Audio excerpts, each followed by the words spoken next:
Salut à tous et bienvenue dans Vite Fait, l'émission qui parle vite d'un fait, et aujourd'hui, nous allons parler du dernier exploit de nos gestionnaires de l'année. On est le 15 janvier, ils ont déjà gagné la palme de la connerie. Ils sont tout simplement en train de couler EDF et tout l'avenir du système électrique français avec. Face à l'envolée des prix de l'électricité, Bruno Le Maire et Barbara Pompili sont intervenus courageusement pour limiter cette hausse à 4%, afin de protéger le pouvoir d'achat des Français des conséquences de leur politique. Creusant au passage un petit trou de 16 milliards d'euros dans les caisses de l'État et d'EDF, mais c'est pas cher, c'est l'État qui paye. Ça va permettre de tenir ces 4% pour nos concitoyens, pour les particuliers, mais aussi, et c'est une annonce importante, pour toutes les petites entreprises qui sont de moins de 10 salariés, moins de 2 millions de chiffre d'affaires, qui sont soumises aux tarifs réglementés. Là, je vous parle des coiffeurs, je vous parle des boulangers, je vous parle des petits restaurants qui, eux aussi, verront en métropole ou dans les dom-toms leur électricité qui ne pourra pas augmenter de plus de 4%. Et pour tous les autres, grâce à cette mesure que nous demandons à EDF, c'est un effort que nous demandons à EDF. Qui est accepté évidemment parce que c'est quand même l'État. Bien sûr, et évidemment, ça a un coût pour EDF, non négligeable. Et donc, nous remercions EDF de faire cet effort pour l'intérêt général. Et évidemment, nous serons aux côtés, comme nous l'avons toujours été, aux côtés d'EDF pour les aider à passer cette difficulté Non, là, vous allez être viré dans 3 mois. Donc vous serez aux côtés de rien du tout pour gérer cette petite difficulté, toute petite, de 16 milliards d'euros. Combien ? Ils ont quand même eu la gentillesse de chiffrer leurs conneries. Voici, mesdames, messieurs, le prix de leur politique énergétique. 16 milliards. 5 ans à promouvoir les ENR n'importe comment, à dénigrer le nucléaire, à fermer Fessenheim et à démanteler EDF pour coller au dogme de la concurrence censé faire baisser les prix. C'est précisément cette concurrence artificielle qui explique aujourd'hui l'explosion des prix de l'électricité que nos gestionnaires de l'année essayent de planquer sous le tapis. Mais au bout de 5 ans de macronisme, il n'y a plus vraiment de place sous le tapis. Il y a juste une immense colonne de merde avec un petit tapis au-dessus. Donc ça va être compliqué de camoufler leur connerie, d'autant que cette fois, elle est vraiment énorme. Tout part d'un péché originel. La loi NOM de 2010 portant sur l'organisation d'un marché de l'électricité totalement ouvert à la concurrence, comme l'exigeait l'Union européenne, par pur dogmatisme. On leur a appris à l'école qu'une situation de concurrence produira des prix toujours plus bas qu'une situation de monopole, et donc ils appliquent bêtement, sans s'intéresser à la réalité. Et la réalité, c'est que EDF a beau être un monopole, elle propose l'électricité la moins chère d'Europe grâce au nucléaire et aux barrages, qui produisent en plus une électricité décarbonée, évitant d'avoir à acheter des droits à polluer sur le marché du carbone, et ça on va y revenir parce que ça fait partie de la blague. Donc les concurrents potentiels avaient beau avoir le droit de proposer des offres aux particuliers français, ils ont vite compris qu'ils n'allaient pas pouvoir concurrencer EDF en achetant de l'électricité au prix du marché européen, alors qu'EDF produit suffisamment pour couvrir tous les besoins des Français à moins cher. Merde, le monopole est moins cher que la concurrence. Et au lieu de reconnaître une exception à leur dogme et de nous foutre la paix, les fanatiques du marché libre ont créé une usine à gaz bureaucratique. Pour que les fournisseurs alternatifs soient compétitifs, on leur a créé un droit d'accès régulé à l'électricité nucléaire historique, aussi appelé AREN. Ça leur permet d'acheter des volumes à des conditions équivalentes à celles dont bénéficie le fournisseur historique EDF. Ce volume peut atteindre 100 TWh par an, environ un quart de la production nucléaire, qu'EDF doit fournir à ses concurrents, à leur demande et à son coût de production. Le montant est fixé par la CRE, la Commission de régulation de l'énergie, à 42 € le mégawattheure et n'a pas bougé depuis 2012. En somme, EDF a été coupable d'avoir été trop efficace pour que la concurrence existe, et donc elle doit donner, à prix coûtant, une partie de sa production à ses concurrents pour qu'ils puissent lui faire concurrence. Mesdames, messieurs, le marché libre et sa concurrence libre et non faussée. C'est magnifique. On a donc créé un marché totalement régulé pour que les concurrents puissent exister. Ça n'a aucune autre utilité. Comme à la bourse, vous pouvez acheter un volume d'électricité pour l'heure suivante, ou la journée suivante, pour une semaine, pour un mois, pour une année. Et bien sûr, chaque année, les fournisseurs font une demande d'accès à l'AREN auprès de la CRE. La seule contrainte pour les fournisseurs alternatifs, c'est d'avoir dans leur besace des contrats de capacité de production équivalents au volume vendu à leurs clients, notamment pour gérer les pics de consommation. Ces contrats de capacité entraînent un coût supplémentaire de quelques euros du mégawattheure, qui n'existait pas avant, et qui est totalement lié à l'existence de ce foutoir. Mais ça fera baisser les prix. Oui. Bref, grâce à l'Arenh, le paradis concurrentiel s'est réalisé et on a vu se multiplier les fournisseurs alternatifs qui ne servent à rien. Eh oui, ils produisent pas l'électricité, ils ne la distribuent pas, ils ne font que spéculer sur son prix et gérer la bureaucratie de ce marché. Et précisément, c'est juste des bureaux avec des types qui doivent gérer de la paperasse et les achats d'électricité. Et puis vous avez un centre d'appel délocalisé au Maghreb pour casser les couilles aux gens. Enfin, je veux dire, pour démarcher les clients. Je crois qu'ils appellent ça comme ça. Cela dit, depuis quelque temps, ils ont un peu fermé leur gueule, ils passent plus de coups de fil. On va vite comprendre pourquoi. Chaque année, ces fournisseurs font une demande auprès de la CRE pour avoir le droit de parasiter EDF, qui leur fournira environ 80% de leur électricité, au prix fixe de 42 € le mégawattheure, dans le cadre de l'Arenh. Le reste, ils l'achètent sur le marché de gros, donc à des producteurs d'énergie renouvelable ou fossile, mais forcément les prix sont plus élevés. Et puis ils font aussi des achats au jour le jour sur le marché spot, en fonction des pics de consommation de leurs clients. Donc leur travail, c'est de vendre l'électricité d'EDF à la place d'EDF, alors qu'EDF peut très bien le faire. Donc ils servent à rien. L'Arenh prive EDF d'une partie de ses recettes qui auraient très bien pu être investies dans le développement des énergies bas carbone, ou bien l'entretien des centrales nucléaires, ce qui a une petite importance en termes de sécurité, et en ce moment apparemment ils en auraient bien besoin. Eh ben non, l'argent ira dans la poche des fournisseurs alternatifs qui servent à rien. Le mécanisme a fonctionné sans problème pendant quelques années, jusqu'en 2018, où pour la première fois, les fournisseurs alternatifs ont fait des demandes d'Arenh pour l'année 2019 supérieures au plafond. 133 TWh pour 100 disponibles. Il n'y en aura pas pour tout le monde et il va falloir répartir le manque, pour ça le principe d'écrêtement de l'Arenh est entré en jeu. Jusqu'alors, les fournisseurs voyaient leur demande d'Arenh satisfaite à 100% puisqu'on n'atteignait pas le plafond. Pour 2019, le plafond est dépassé, il y a donc un écrêtement de 25% qu'on va répartir sur tout le monde. Du coup, les demandes d'Arenh des fournisseurs n'ont été satisfaites qu'à 75%. Le reste, ils iront le chercher sur le marché de gros à prix forcément plus élevé. Donc déjà là, on voit bien que la concurrence peut pas faire baisser les prix, parce que plus il y a de concurrence, plus il y a de demandes d'Arenh, et moins ils en obtiennent, ce qui les oblige à acheter l'électricité plus chère sur le marché européen. Alors à l'époque, l'affaire n'avait pas défrayé la chronique, puisque le prix du marché tournait autour de 60 € le mégawattheure. Mais le problème s'est aggravé. Chaque année, les demandes d'Arenh augmentent, avec un record pour 2022 à 160 TWh. Ce qui signifie que les fournisseurs alternatifs n'ont obtenu que 62% de leurs demandes d'Arenh, les obligeant à acheter toujours plus d'électricité sur le marché européen. Sauf que cette fois, les prix sont plus vraiment les mêmes qu'en 2019. Il y a eu un léger x4 à x10 dernièrement. Oui, x10. Petite explication. Le marché de l'électricité est un marché. Et de la même façon que le prix indiqué pour une action correspond au prix de la dernière transaction sur le marché, le prix de l'électricité correspond au coût de la dernière centrale qu'il a fallu allumer pour satisfaire la demande. Et bien souvent, ce sont des centrales à gaz ou au charbon qu'on allume en dernier pour gérer les variations, deux sources d'énergie dont les prix se sont envolés fin 2021 suite à la reprise post-Covid et à des tensions géopolitiques avec la Russie. De sombres histoires de gazoducs. Bref. Tout ça à la fin, ça se répercute sur le prix de l'électricité en Europe et donc en France. Fin décembre, c'est parti à la verticale. On a atteint le pic de 620 € le mégawattheure sur le marché spot, au jour le jour. C'est redescendu à 100 € la semaine suivante, et depuis le début de l'année, ça tourne autour de 200 € le mégawattheure. Cette augmentation sur le marché spot s'est bien sûr étendue à des maturités plus longues.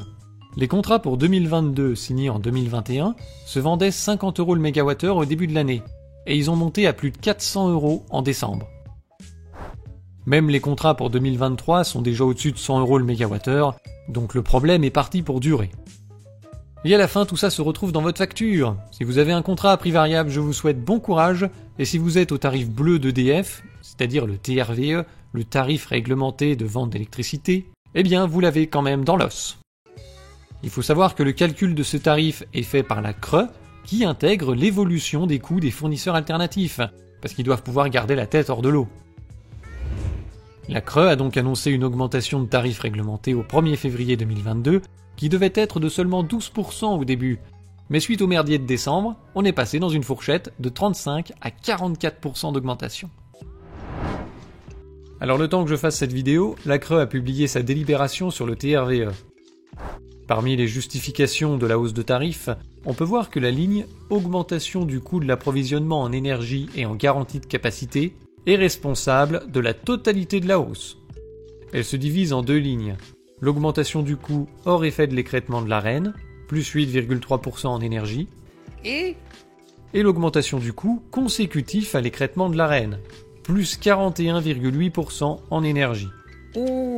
Ça veut dire que sans les fournisseurs alternatifs qui vont acheter l'électricité sur le marché européen, la CRE ne serait pas obligée de proposer une évolution du niveau moyen des TRVE de plus 44,5%.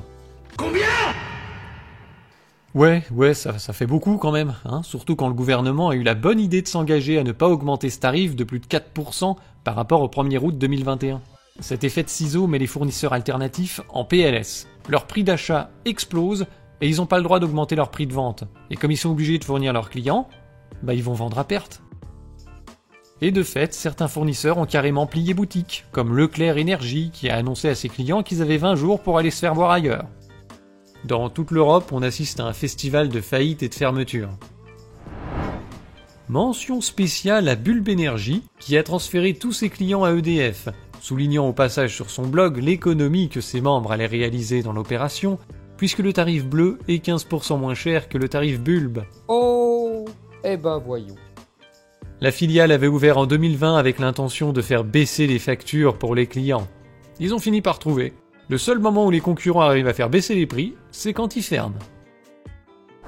Quant aux fournisseurs qui essayent de survivre, ils refusent maintenant de prendre de nouveaux clients, ou alors à des tarifs totalement prohibitifs.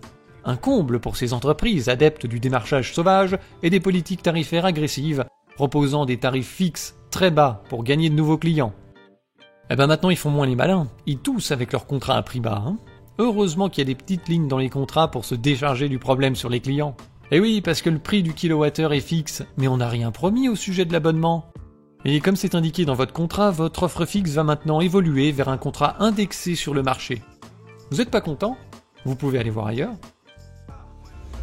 Tout ça n'est que la répétition de ce qui s'était déjà passé début 2000, quand ils avaient ouvert à la concurrence le marché de l'électricité pour les entreprises qui consomment de très gros volumes. Ces entreprises étaient ravies de pouvoir quitter EDF pour se tourner vers des fournisseurs moins chers, qui achetaient une électricité produite avec des énergies fossiles à une époque où le pétrole était à 20$. Ça n'a pas duré. Le pétrole n'a cessé de monter jusqu'à 150$ en 2008, entraînant toutes les énergies fossiles avec lui, et les clients ont commencé à couiner, et ils ont tous voulu retourner chez EDF, sonnant la fin des fournisseurs alternatifs. Sauf que la Commission européenne s'y est opposée. Il fallait un système qui permette l'existence de concurrents. C'est ce qui a débouché sur la loi NOM et sur l'Arenh. Mais les mêmes causes produisant les mêmes effets, au premier choc sur les énergies fossiles, les fournisseurs en France sont en PLS, parce qu'ils ont promis des tarifs à leurs clients qu'ils n'arrivent plus à tenir. Alors à partir de là, il y a deux solutions. Faillite totale des fournisseurs et retour du monopole d'EDF, ou bien l'explosion des factures. Devinez ce qu'ils ont choisi ? Dans le nord de la Mayenne, la mauvaise nouvelle est arrivée il y a quelques semaines. La facture d'électricité de son fournisseur Engie aurait dû passer de 90 000 à 600 000 euros pour la prochaine année. Et c'est pourtant vrai, multiplié par 6, c'est ce que tout le monde me dit, il y a une erreur. Je l'ai cru aussi qu'il y avait une erreur, je ne vous le cache pas. Mais en ayant d'autres devis de la concurrence, oui, c'était identique, voire même plus. Donc je me suis dit, il y a quand même un truc qui ne va pas là, ça ne tourne pas rond. Et s'il avait fallu suivre cette nouvelle tarification, c'est l'entreprise elle-même qui était menacée. Ici travaillent une trentaine de salariés qui fabriquent des palettes en bois destinées à quelques industriels de la région, avec d'ailleurs une demande croissante. On aurait dû arrêter, mettre toutes les familles, toutes les personnes au chômage. Et il n'y avait plus de scieries, il n'y avait plus de fabricants et nos gros groupes ne seraient plus alimentés en palettes. Alors qu'aujourd'hui, c'est très difficile de s'alimenter en palettes. Et ça a vraiment failli se passer. Ça a vraiment failli se passer si M. Chopin n'avait pas trouvé une solution avec les gars pour pallier à ce problème d'électricité. Alors, après avoir discuté avec son personnel, la solution est arrivée. Un générateur diesel sera installé dès demain, loué pour 6 mois, 50 000 euros, plus 17 000 euros de fioul. Il devrait réussir à assurer le bon fonctionnement de la scierie. Oui, le groupe électrogène, il y a plusieurs puissances de groupe électrogène. Aujourd'hui, avec les devis que nous avons faits, oui, il n'y a aucun souci. Ça peut pallier à cette facture qui est si énorme. Mais cela reste du provisoire, car au printemps, c'est EDF qui sera le nouveau fournisseur pour une facture de 250 000 euros pour le patron, une note salée, mais cette fois acceptable. Je me demande où l'argent est passé pendant ces 5 années de transition écologique pour qu'on se retrouve à relancer les centrales à charbon et à poser des putains de générateurs à diesel sur le parking des entreprises. Quant à la concurrence des fournisseurs d'électricité, ça fait tellement baisser les prix que c'est devenu moins cher de produire son électricité soi-même.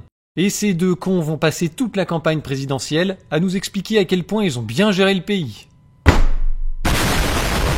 Il faut bien souligner que cette situation est totalement absurde en France et n'aurait jamais dû arriver, parce que nos coûts de production d'électricité n'ont pas augmenté, ou pas autant en tout cas.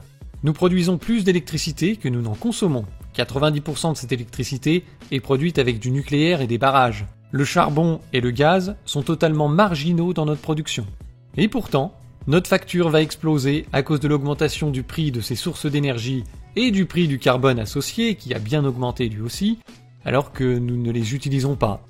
Cette flambée de la facture ne sert qu'à maintenir l'existence de fournisseurs alternatifs parfaitement inutiles et non compétitifs, parce qu'ils vont se fournir sur le marché européen, où les prix sont déterminés par les centrales à gaz et au charbon.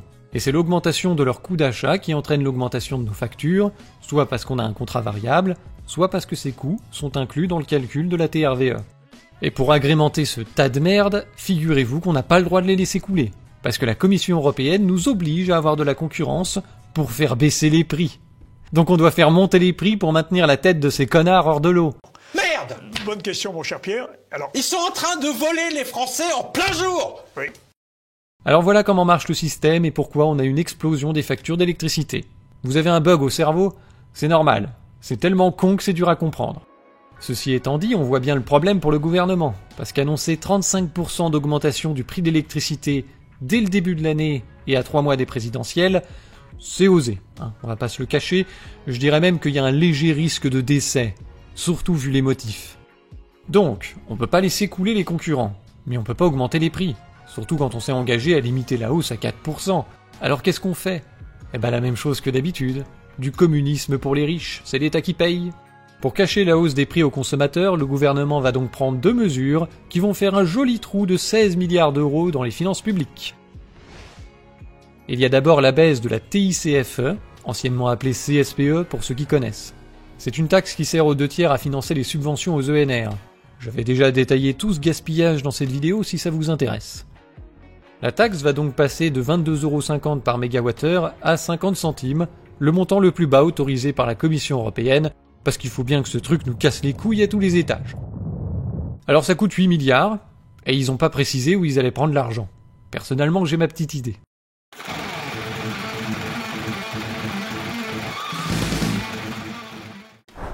La deuxième mesure consiste à augmenter le plafond de l'Arenh pour cette année. Ce sera 120 TWh au lieu de 100. EDF va devoir fournir 20 TWh supplémentaires à ses concurrents, à un prix de 46,20 € au lieu de 42 habituellement. Et tout ça va lui coûter 8 milliards d'euros. Et oui, c'est pas un manque à gagner, c'est un coût. Pourquoi? Eh ben parce qu'EDF a déjà vendu toute son électricité pour 2022 au cours de l'année 2021. Donc EDF va devoir racheter 20 millions de mégawattheures au prix fort, jusqu'à 300 €, pour les revendre à ses concurrents à 46,20. Mon Dieu. Vous vous rendez compte de ce que ça veut dire? Moins 22% en bourse depuis l'annonce de cette singerie. Et la connerie de Bruno Le Maire était déjà anticipée par les marchés, comme quoi ils le connaissent bien, puisque le cours dégouline depuis 13 €. C'est quasiment moins 50% en fait. Donc les salariés risquent pas d'avoir une prime de Noël cette année. Après les taux d'intérêt négatifs, nos gestionnaires de l'année ont créé l'entreprise qui coule quand son prix de vente augmente. Ils ont tout simplement mis EDF en faillite, parce que l'entreprise va devoir faire une augmentation de capital pour financer la perte. Sinon, elle coule. Mais vous en faites pas. L'État paiera. Donc ces gens qui adorent protéger les épargnants quand on leur parle de la sortie de l'euro, ils vont les défoncer. Les petits porteurs vont être ruinés et dilués. Et à la fin, c'est le contribuable qui paye. Et d'où va venir l'argent pour renflouer EDF? Oh!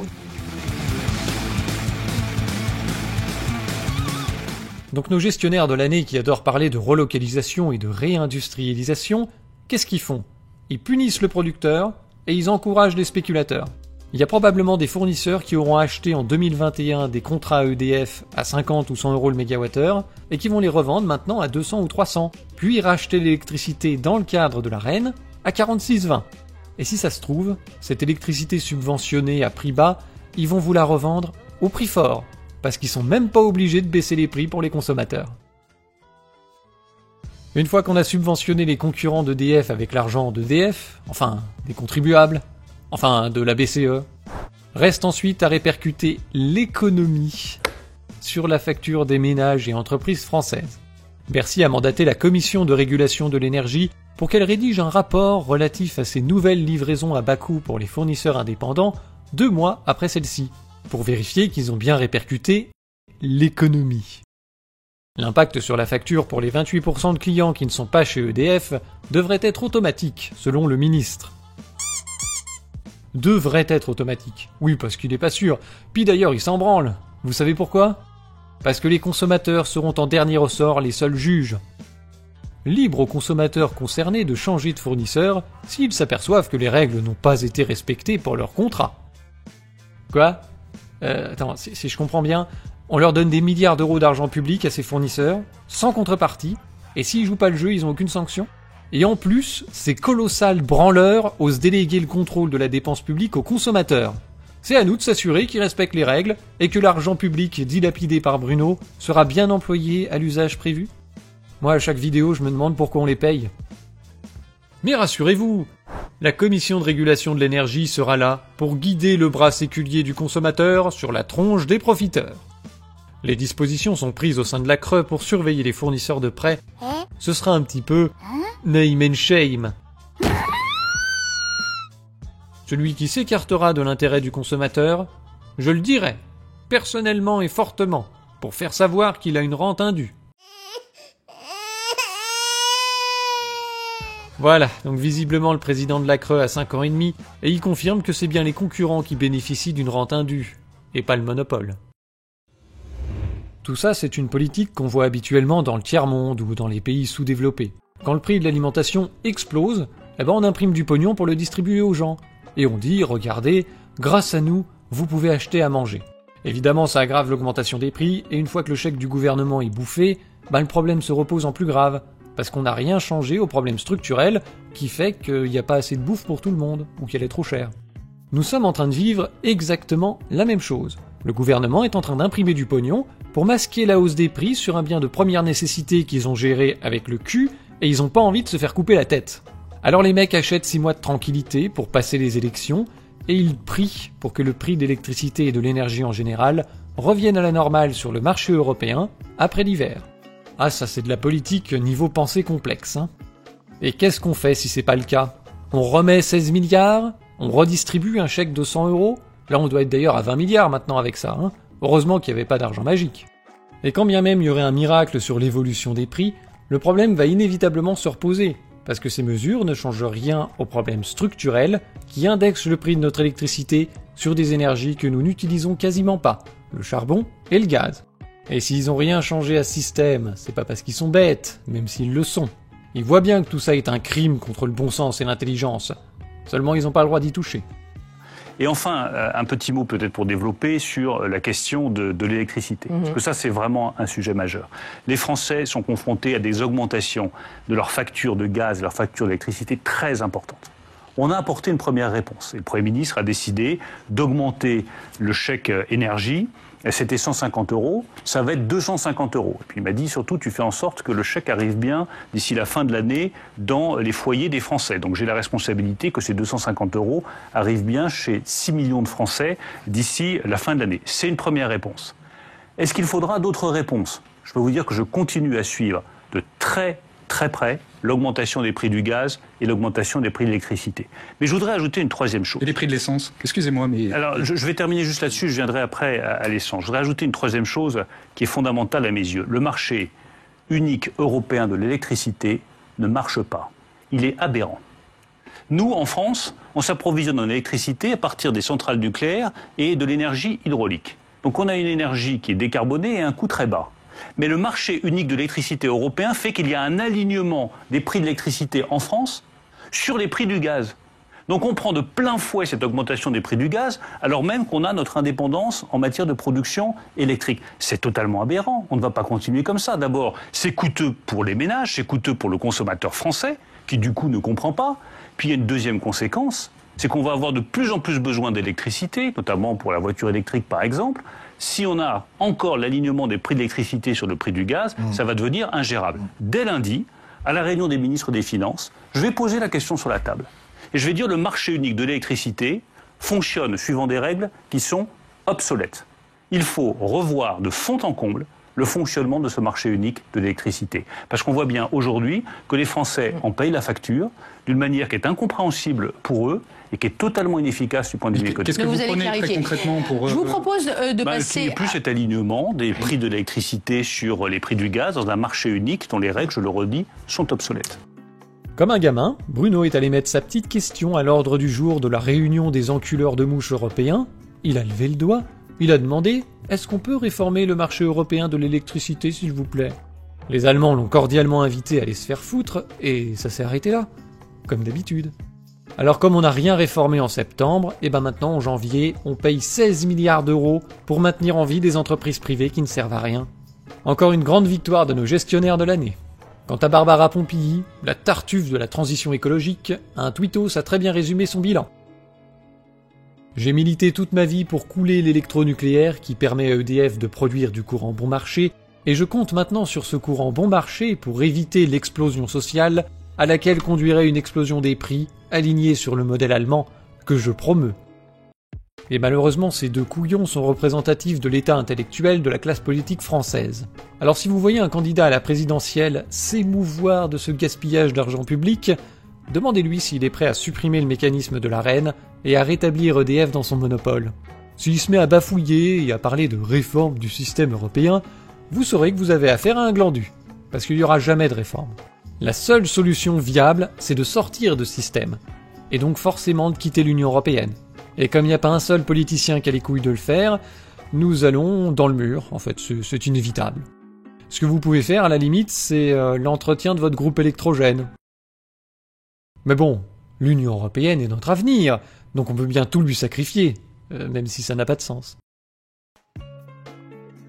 Merci d'avoir suivi cette vidéo jusqu'au bout, je vous invite vivement à la partager, ça permet de développer la chaîne, et je pense que ces informations doivent être connues de tout le monde. Je rappelle que vous pouvez soutenir mon travail via Tipeee ou en faisant un tour sur notre boutique zoneartisanale.com. Sur ce, à la prochaine.